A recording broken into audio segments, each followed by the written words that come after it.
Okay, hai, Assalamualaikum. Selamat datang di podcast kami yang bertajuk Sembang Santai DUP Travel Wisdom. Ya. Dan saya bawa tetamu daripada PMKU. Abang macam handsome abang. Macam saya pernah tengok lecturer yang dekat PMKU tu. Nama siapa? Okey, sahabat. Nama saya Muhammad Zaid Bakri bin Khairul. Saya berasal dari Taiping, Perak.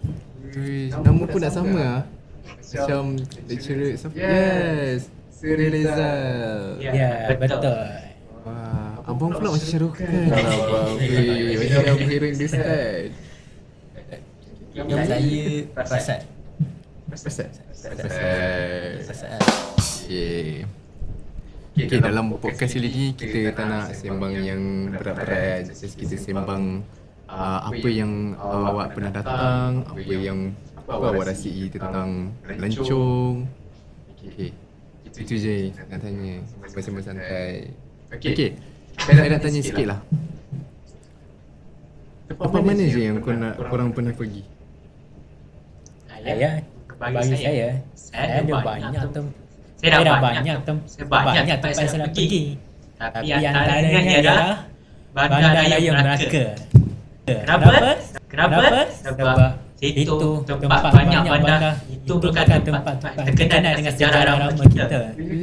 Ya, betul. Kalau berperasaan pula? Bagi saya kat Perak saya pernah pergi ni apa tempat yang menoreh Dari kata? bukan dia apa Timah. Timah Korea ya? Dia buat kapal dia yang lama tu. Dia buat tempat sejarah tu tempat agak menarik. Okay. So apa yang korang dapat korang dapat daripada tempat tu? Macam pengetahuan ke, ataupun pengalaman, ataupun orang kata apa? Yang korang buat rasa special lah tempat tu. Okay, bagi saya apa yang saya dapat ialah zaman ni saya selalu baca tentang sejarah Melaka di buku teks sekolah rendah dan atau menengah. Tapi sejak pertama kali tengok depan mata sendiri, memang wonderful. Abang pernah dengar? Mesti pernah dengar kisah para meswada kan? Oh, pernah. Jadi dia ialah yang mengasas negeri Melaka ini. Pengasas. Wow. Banyak kali lah pernah pergi Melaka. Baru sekali. Baru sekali. Walaupun sekali tapi memang wonderful lah. Dapat lihat sebab yang apa yang wonderfulnya ialah kita dapat dengan lihat dengan mata kita sendiri. Bukan sekadar dari buku teks ke apa atau cerita orang. Banyak ya yang awak dapat tahu daripada tempat tu walaupun sekali pergi. Ya.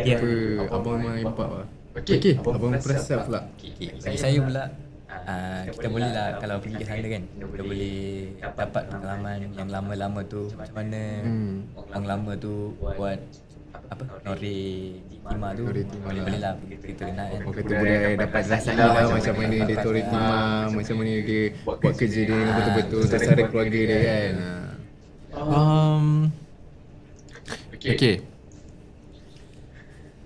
Okay, saya nak tanya sikit lah. Kan ada baru-baru ni kan ada apa perayaan lagi Abang Prasad. Okay, Tepusam. Oh, so salah satu tempat yang orang pergi kan tempat tu. So dia buat macam mana yang dia buat tu? Apa yang buat dekat Tepusan? Lepas tu mana kan tempat yang dia buatnya? Bagi penganut Hindu dekat Malaysia, kita selalunya pergi ke Batu Kes. Yang selalu tengok kan patung emas tu. Yang ada tangga warna tu. Tinggi tu. Yang patung warna emas tu Dewa Muruga kita orang panggil. Kita ni sambut apa hari raya dia lah. Sebagai Tepusan tu. Tepusan tu hari raya. Lepas tu kita orang apa buat sempahan dengan Tuhan. So kita buat yang nampak cucuk-cucuk tu. Sumpah. Lepas tu kita ni ambil puasa. Lepas tu masa time pusat tu kita orang buat, kita orang bagi kat ni. Tu apa? Belief kita orang lah. Boleh percayaan. Okey. So apa sumpahnya apa yang disumpah Macam sumpah kena buat apa ke atau apa? Dia selalu macam ni. Kalau orang business kan, dia orang kalau bisnes dia laku, dia orang buat macam bagi kan. Bagi sebagai apa? Tanda Tanda berterima kasih, bersyukur. Oh macam tu. Macam-macam ya. Macam-macam. Okey. Lepas dengan Prasad, bagaimana pula dengan Rizal? Biasanya perayaan apa je yang Rizal buat masa perayaan? Contohnya lah dekat raya puasa tahun lepas. Okay. Biasa tahun lepas pergi mana je? Kita duduk rumah ke atau pergi Puasa tahun lepas dia duduk rumah je. rumah je? Ya. Pergi mana-mana? Tak, kecuali raya tempat orang ramai saudara mara semua tu. Itu saja. Okey lah. Hari jauh weh. Sepatutnya kita sembang macam pelancongan ni. Ini pasal pengalaman peribadi pula. Ya betul. Okey lah. Apa kesedaran korang lah tentang pelancong? Korang pergi kan melancong-melancong kan? Okey, kesedaran korang, apa yang korang sedar daripada korang melancong tu? Apa yang korang patut buat tempat tu? Apa yang patut dijaga? Apa yang patut dibuat kat tempat tu? Okay, bagi saya ketika merawat di Melaka, apa yang patut kita jaga dan hargai ialah tempat-tempat bersejarah yang ada di situ, seperti kota Formosa yang paling dikatakan ramai orang, supaya generasi akan datang dapat mengenal pasti struktur Formosa ini. Selain itu tempat lain seperti John Cahill dan John Kerr Street juga dapat diperkenalkan untuk generasi akan datang, supaya jadi kita perlu dah menghargai John Kerr Street ini. Jadi itu saja. Oh, semangat ya awak cerita. Ya betul, semangat. Wah, semangat sangat. Okey, Abang Prasad pula. Okay, bagi saya pula pengalaman bercuti di Pulau Perhentian sangat bermakna untuk saya. Keindahan alam semula jadi dan suasana tenang memberi pengalaman pelancongan yang berbeza kat situ, serta mendekatkan dengan alam sekitar. Saya asal Ganu. Saya pernah pergi Pulau Pontian lah. Oh, best lah. Pernah pergi ke Pulau Pontian kat Malaysia. Di Pulau Pontian ada banyak part. Ada Pulau Perhentian besar, ada Pulau Perhentian kecil. Abang pernah pergi Pulau Perhentian besar? Dekat besar. Oh, dekat besar.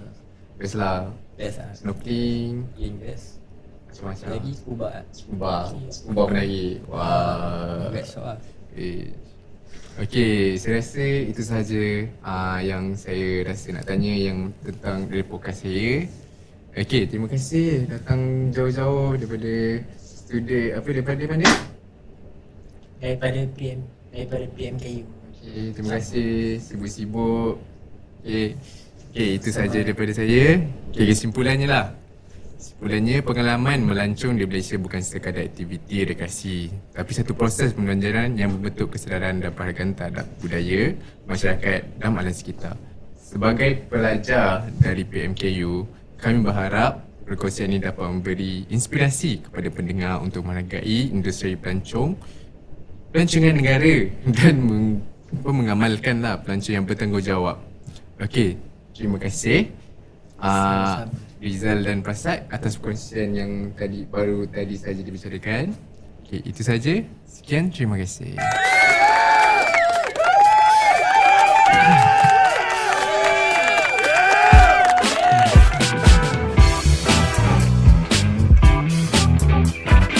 Lagu sama je. Intro dan outro sama je.